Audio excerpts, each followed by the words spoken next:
In today's video, we're going to be taking a look here at these current conditions, diving into two tropical storms that are active in the Atlantic now, Bonnie and Colin, and then we're going to be taking a look at the upcoming pattern as well.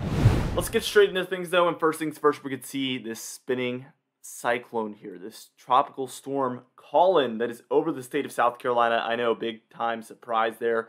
We're going to see this move up the Carolina coast just kind of like this. It should move in about that direction. And it is going to bring impacts to these states around. Now, we see there is some showery activity here for the Four Corner states, all the way up the Rockies as well. I say showers because these are primarily showers. They're not really thunderstorms. They're not really a big storm either. It's mostly just showers that are around. Now, the big-time storminess that we see is going on around in here, particularly Kansas, Nebraska, Iowa, Missouri.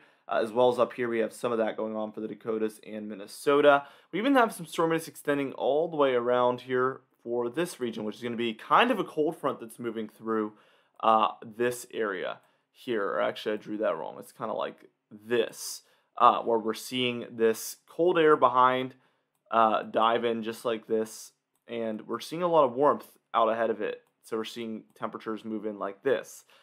This storm is going to move in like along the warm air, kind of like that is what I would say primarily. Now let's zoom into some different regions real quickly, and then we'll really get into things. We have some showers building up throughout here. Minor, there is a couple of heavier areas, but nothing to be too worried about there. We do have some very minor showers here for the Four Corner states going on. There is some yellows, which might bring some moderate rainfall, but really for the most part, it's lighter in nature. Then we have this area of some more heavy storminess around for Kansas, Nebraska, Oklahoma, Missouri, maybe even Iowa as well. We have quite a bit of activity. And these are just areas with heavier rainfall where we're seeing this activity take place. Thunderstorms, heavy showers can't be ruled out, and even flooding can't be ruled out because there's a lot of rain that is coming down at this point. As we move a little bit further northward, we could see these heavier showers up here as well for Minnesota and Dakotas there. Now, as we work our way towards the Gulf states, we could see a lot of these thunderstorms flaring up from the Gulf of Mexico. So we're seeing a lot of this activity move in with that warm air. So expect very humid and very hot conditions for this region, plus thunderstorms throughout the day today. As we move up to the Ohio Valley, we can see there is that line of thunderstorms through here.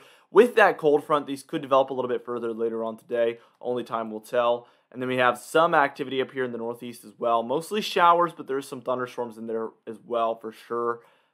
We do see that for the state of Florida, we do see some of these isolated and scattered thunderstorms moving across the southern portion of the state.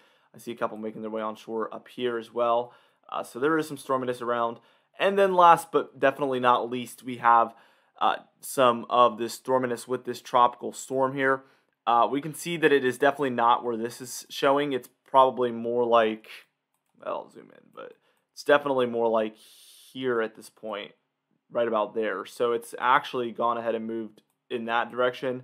We do expect it to move primarily northward from this point though, so it should turn here soon and then head up the coast. But really nothing can be ruled out because this storm was pretty much not supposed to happen as of yesterday morning. And we already have a tropical storm. Think of how hard it was for that tropical system to develop there near South America. We've been watching for like 5 days and waiting for it to become a tropical storm. It seemed impossible. And then literally this storm just pops off out of nowhere offshore of South Carolina and develops into a tropical storm just like that. Like so quickly.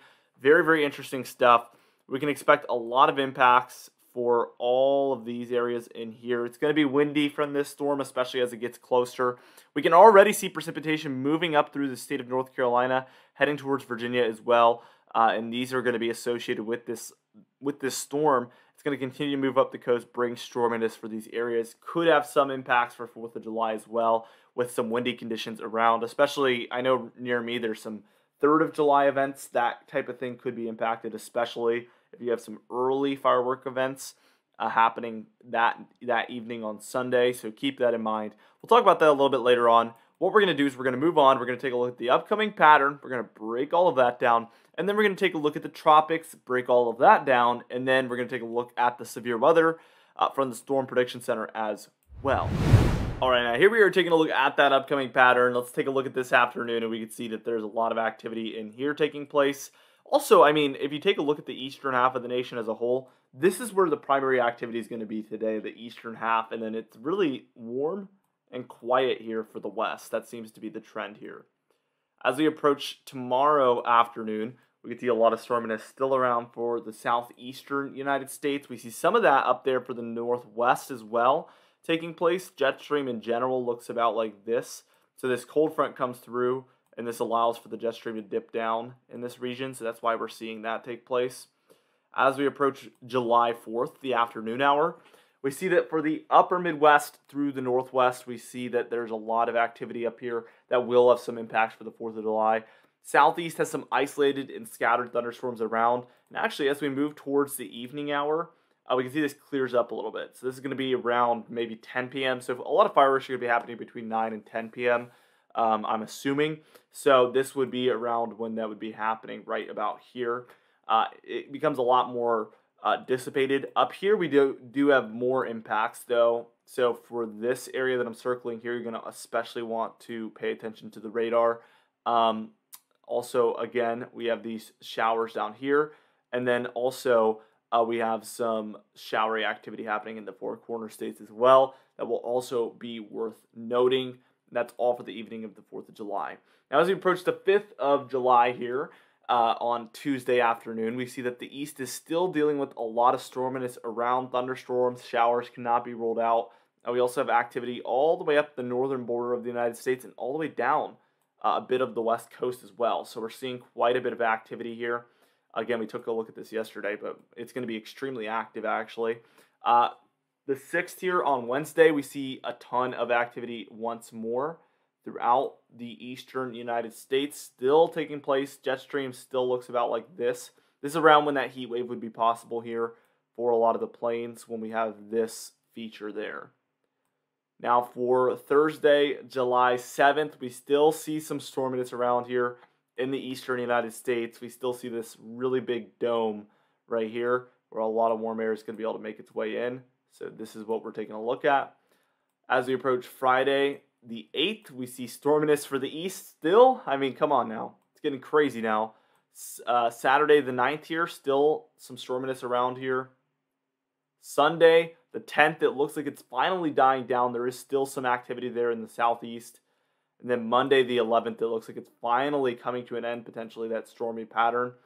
We do have a storm system moving into the northeast, though. And that's the end of the model run. So what's going to happen after this, we really don't know. So we get to Monday, July 11th, and that's as far as we get here. Now, as far as total precipitation through the next 10 days, no surprise that the northern and eastern United States have the most here. For the whites, we're expecting no precipitation. Grays will be about 1/10 of an inch or less of precipitation. Your greens will be about 1/10 of an inch to 1/2 an inch. Your blues will be 1/2 an inch to 1 inch. Your yellows will be 1 inch to 2 inches. Your reds will be 2 to 5 inches. And then your browns will be 5 to 10 inches of precipitation. Now, this is going to be the final day we show the total snowfall here. There is none expected in the United States. And then there's only a few gray areas with some lighter blues there in Canada. So this is going to be the final day until maybe September even. And that'll be when we're finally taking a look at snow returning. Now, what we're going to do here is we're going to move on. We're going to move on towards the temperature pattern, and then we're going to take a look at the tropics, and then the severe weather. All right, now here we are taking a look at that temperature pattern. We're primarily going to focus on the heat wave because most of the frames look about like this, where there's just very, isolated regions. You'd have to find your area, but there's a lot of storminess going on that's impacting this, and then also it's just really sporadic in general here. There's some yellow areas and some green areas. So we're actually going to fly through this. There is no clear indication of what the pattern looks like. I mean, there is frames like this where we clearly have a trough in the west, ridge in the east here, and there's going to be a lot of warmth actually heading in through these regions here, just like that. Tuesday, we see the heat wave beginning here for the plains that we've been talking about. So this region we're particularly watching. It will expand up the Rockies out also a little bit later on. Wednesday, we see this continuing on. 90s, even 100-degree temperatures can't be ruled out, especially as we get hotter. We see that it takes on more of a feature like this on July 7th, so it's going to start to expand a little bit. We see it continuing on Friday, July 8th, Saturday, July 9th, Sunday, July 10th. It looks like it's getting even hotter even. Monday, July 11th even, and that's the end of the model run. So this heat wave for the plains up through the northern plains is going to continue on quite a while. It's going to bring impacts for quite a while. And in general, it's going to be very, very hot for the central United States. This reminds me of a heat wave. This isn't quite as bad, but there was a heat wave in Texas a couple of years ago. And that one just was so persistent. That one would not go away. And this one is reminding me of that because this is looking like possibly a 9-day plus heat wave potentially, which is obviously a lot of time. Now, let's take a look at the 5-day graphical tropical weather outlook. Here we are taking a look at that 5-day graphical tropical weather outlook. As you can see, we have Tropical Storm Bonnie now, and we have Tropical Storm Colin, like I mentioned. Let's see. And they're actually pretty equal in wind. Bonnie has a lot lower pressure, though, but they're pretty similar storms, actually. Neither are expected to become hurricanes over the Atlantic, but they both add named storms to the season, which, when we're looking at a super active hurricane season like what's expected, to get through these named storms gives it even better chance of being up there with some of the more active years based on named storms, because we've already gone through A, B, C. We were looking a little slow there, but now we have B and C, so we're moving through, and we're probably ahead of schedule at this point because of Colin developing. Now, we do have this area down here, 10% chance of development over the next 5 days. Development really is just not expected here. It is in the southern Caribbean, which I've mentioned before is not the most ideal place for a storm to be, to develop into a strong storm. So development is not looking super likely, but as Colin proved, anything is possible. Now, let's take a look at the cone forecast for both of these storms. Starting with Bonnie here, you can see it's already over Central America, so it's kind of out of the Atlantic, and it will very quickly move into the Pacific, where it's going to stay a tropical storm until about perhaps 1 a.m. on Tuesday, where it becomes a hurricane in the Pacific, but not in the Atlantic there. So this will likely become a hurricane, and it's going to move over open water for quite a while. And, you know, what happens after that is kind of a question mark at this point, but we'll continue to keep an eye on this system. Now, for Colin here, we can see that this one is expected to move up the coast, like I mentioned. It already has moved a little bit further offshore than anticipated, but I bet it will take that northern turn there. We do see tropical storm warnings up and down the North Carolina coast and for South Carolina. It looks like it will be further or far enough offshore Virginia to where there won't be a need for a warning unless it takes a more northern turn than expected. Again, expect the unexpected with this one because it wasn't even expected in the first place. So we're going to want to really pay attention there. Now what we're going to do is move on and take a look at the Storm Prediction Center. Now for the day 1 categorical outlook, as you can see, we have a very large general thunderstorm risk there in the lighter green areas. That's where we expect general thunderstorms, but anything is possible, so heed every watch, warning, and advisory. That's for today on Saturday, July 2nd. We have 3 marginal risk areas of severe weather in the darker green regions, and that's where we expect isolated severe weather to occur. And then we have 2 yellow regions there, one for the northern plains and then one there for the mid-Atlantic, and that's where we expect some scattered severe weather to potentially take place. That's our slight risk regions. Now for day 2 here, on Sunday, July 3rd, we have, again, 1 general thunderstorm risk, and again, 2 marginal risk areas of severe weather, and again, that's where we expect isolated severe weather to occur there on Sunday, July 3rd, and then we have a yellow region up there for the northern plains where we have that slight risk at severe weather. That's where we expect scattered severe weather to occur. Now for day 3, here on Monday, July 4th, we can see that we have another large general thunderstorm risk there, another large marginal risk up there in the upper Midwest, the Great Lakes, and kind of the northern Rockies as well.